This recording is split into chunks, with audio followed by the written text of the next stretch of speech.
Hey, everybody, welcome back to the channel. StrangeNet here. So today we have some exciting news. Well, technically it was yesterday, but hey. And we have a new major expansion just announced from CCP in regards to EVE Online. So ordinarily, I won't go through the entire thing, but I think this one needs a little bit of delving into. I will link the article in the description for anybody that's interested or hasn't seen it yet, but let's get on with it. So, yada yada yada, universe stands still, a brand new narrative-driven expansion. Now, my general thoughts on the narrative expansion, I'm not a huge fan, however, obviously something needs to be done, and I know a lot of people do enjoy this kind of content, so I don't think that having a little bit of narrative-driven content is a bad thing necessarily. It's not necessarily, I don't think, for me, but I will probably try it out and see how we get on. Now, I did start, or in 2010, I spent a long time in faction warfare, had a thoroughly good time, haven't really been back since. I kind of poke my feet into it every now and then just to see what's going on, farm some loyalty points. But yeah, obviously they have announced that at FanFest that they would be improving faction warfare and changing it quite dramatically, which they have or are doing, it would appear. Now, they're introducing a new suite of ships in addition to a flotilla of balance changes to existing ships. So, obviously, the new ships are going to be faction destroyers more than likely, and this is because faction ships can all be gotten through loyalty points. The Empire faction ships, the Navy ships, are all gathered through loyalty points, the vast majority. So obviously makes sense to bring them to faction warfare. Obviously gives people an incentive to get in to faction warfare itself as well. So I look forward to that. Now, obviously destroyers, yeah, a bit mixed feelings about destroyers in general. Navy ships, always like to see new ships introduced. Faction destroyers going to make a big impact. I don't really see it, but again, you know, let's not kick a gift horse in the mouth, shall we?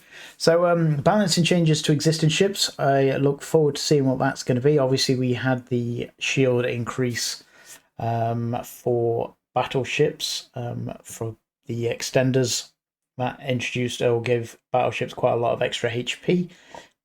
What they're going to do here, I have absolutely no idea, and I wouldn't even like to speculate. I'd like to see some of the changes to hacks, because obviously less hacks, less hack meta, but hacks are at such a good place that it's going to be very hard to move them out of where they are unless you absolutely nerf them into the ground. And again, I don't think that is a good thing either. So yeah, watch this space, but again, don't really have anything on that, unfortunately. Corporation Alliance logos on your vessels as part of the introductory to the visual immersive hangars and more. So, again, yeah, people wanted that, so that's here. Interesting. First narrative arc. I haven't actually read through this, by the way, folks. So, first narrative arc already begun. Again, I'm not abandoned Edencom structures, Storm Planet. Keep your eyes for the narrative arc and progression. Take part in the story unfolds. The involvement will help shape New Eden by revealing fresh features to help future battles, including brand new ships.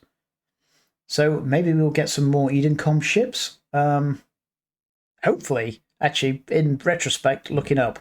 Hopefully, the balance changes will be to the current Edencom ships. The what was it? The Stormbreaker, the Stormbringer, and Thunderchild, which all need some love. To be fair, they have the potential to be fun ships, but fall flat as it currently is. So, new ships along them lines, and maybe balancing changes to the existing ones may actually make them useful. That would be. I'd like to see that, to be honest. Including a brand new ship. I'm revealing. Including brand new ships, yeah. Unless that's just talking about the Navy destroyers, which, again, we've already mentioned above, so I'd be surprised if it's the same ships, but you never know. Keep your eyes. Unveiling sooner. The introduction of these new ships will increase diversity of tools available, wide range to capsuleers or those starting their journey, yada, yada, yada. Oh, interesting. Established veterans, so Ooh. Titan Edencom ships? Capital Edencom ships? Capital Draglavian ships? I'd like to see every one of them, I'm not going to lie to you, but hey-ho. The Uprising expansion brings many significant changes to faction warfare. Yep. State of the Union news items, including a rework of complexes, definitely needed. Advantage functionality allows to give chosen faction the edge in faction warfare. This is part of the expansion. Yada yada, incentive to support. Nothing particularly great there. Again, we've already said that we're changing faction warfare. This is only the beginning of the more exciting improvements following this expansion. Help keep gates open further to faction warfare. Now, one thing that was mentioned, I've seen on the forums, etc., is that they are apparently letting people in corporations that aren't necessarily joining a faction to be able to help or interact. Again, I don't know how that's going to work. Definitely good, because having to leave your current corporation to go and help the factions, and it's always been a huge missed opportunity, this. And, you know, obviously we choose a character race at the start of when you create a character. And I've always said this, that the fact that it has, and again, as we've added more ships to the game, it's become even less relevant character selection. And that initially, that if you were a Caldari, then you had access to the vast majority of missile ships, and if you were Galante, then you had drone ships. And over the course, as more ships have been added, so you didn't have to cross-train everything. Now Galante have access to missiles and this, that, and the other, and Caldari have more navy, few more drone-based ships, and it's kind of diluted it all. And I would have always have loved to have seen that if you're a Caldari character, for instance, vast majority of mine are, so that's why I chose Caldari, I would have liked to have seen, even if it's monumentally minute, increase to some form of attribute if you are flying a Caldari ship. So, for instance, for Caldaris, if you are a Caldari character and you're flying a Caldari ship, maybe 2% to shields, and if you're Minmatar, 2% to speed. Something minuscule, but just something, so it gives you a reason to fly your faction ships. I would have loved to have seen something like that, and I always feel that it was a massively missed opportunity, and that, again, in the past there was a reason to fly. If you were Caldari, then obviously you'd have trained up the vast majority of Caldari stuff. You started with some of the stuff, and you weren't incentivized to fly Caldari stuff. It was just more likely that you were, because obviously your skill points were distributed in Caldari. But yeah, I would have liked to have seen something like that, personally. For those pirates currently listed, there's still plenty for you to do across war zones. Now, we did have Aurora give a introduction to how this is going to work. I'm not going to go into it here because hopefully you've seen it, but basically the frontier lines, okay, maybe I'm going to go into it, but the frontier lines that actually touch one another will be more going on there. And as you get further away from the front lines where the borders connect, basically, there'll be less fighting, and that front line will be fluid, so it will move depending on victories or losses. And I think that's quite a good idea. It gives, again, an incentive to try and push forward. And yeah, it doesn't make all the systems pretty much the same, other than the odd faction warfare warpy thing. I forgot what they're called now. Installations, but yeah, they were a bit naff. So it's nice that they're amending this quite significantly. Alongside a big shake-up, combat strategy opportunities and rewards that unlock. Ship made available. Yeah, great, fantastic, great. More skins that nobody really needs.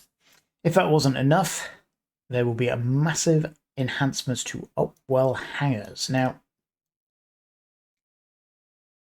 okay, I will reserve judgment. Now, as it's only 2 Upwell hangars, does that mean more modules, more stuff to stick in them, or just the hangars themselves? And if it's going to be a change to the hangars, then why not on NPC stations, unless they're just too awkward to mess around with?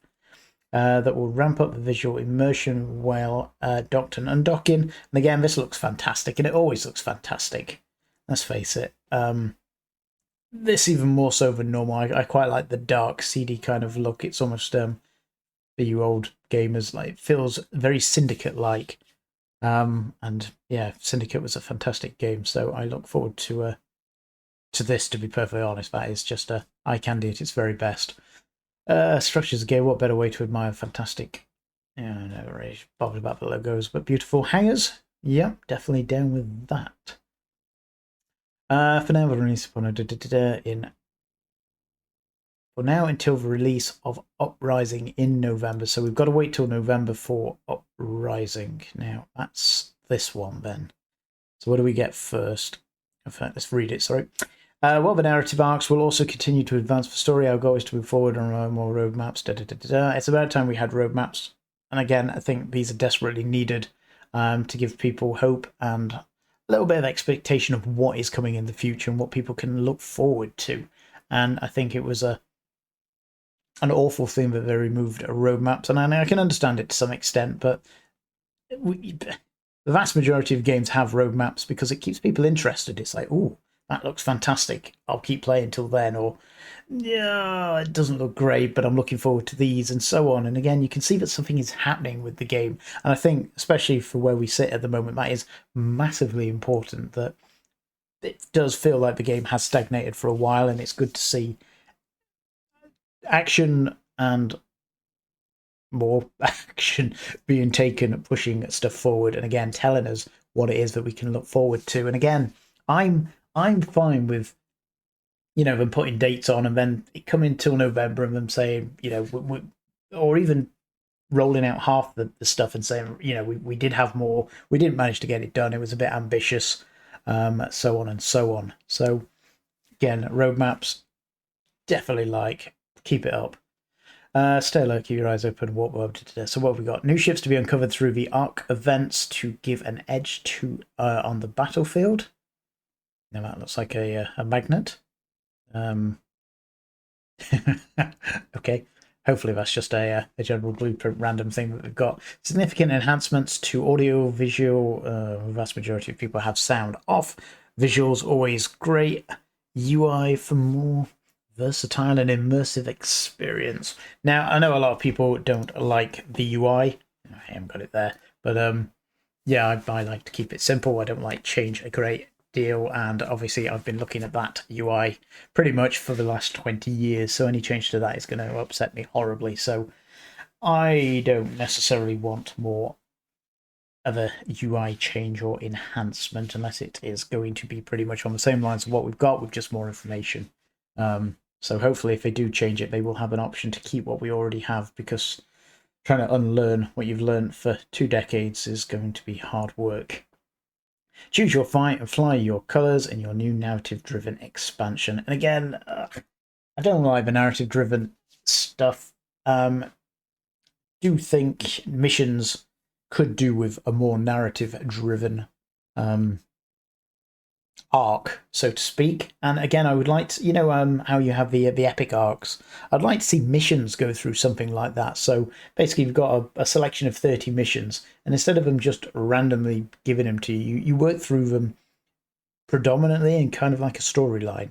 And I know basically once you've done that story, it's done, but I don't know, maybe have 2 or 3, 4, 5 different storylines for each, but like for security, etc., and then you can work your way through. And then obviously if there's 30 or so missions in each arc, it's going to take a while before it obviously resets, and then you get another one, and again, just more stuff for people to learn and do. And yeah, eventually it will become documented on how to do it. But again, it just gives you it feels like you're progressing somewhere.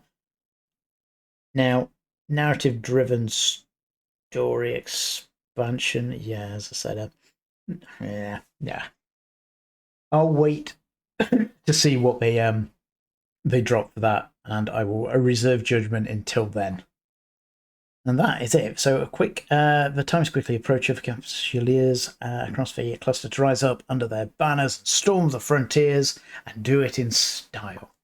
So yeah, what we're getting new ships in September. Well, we are currently into September. What is it? The 8th of September. So they haven't got long. I expect it to be in the last couple of week or so of September. watch this space. But yeah, is this enough to bring people back? I hope it is. Again, the numbers have been dwindling, and I'm sure I'll do a video on this. I really have intended to do more videos, so I do apologise for not dropping out a few more. The audio on this is going to suck, I am afraid. For whatever reason, I haven't loaded up OBS in a month, and it's decided that it's going to just be weird and delete all my settings randomly.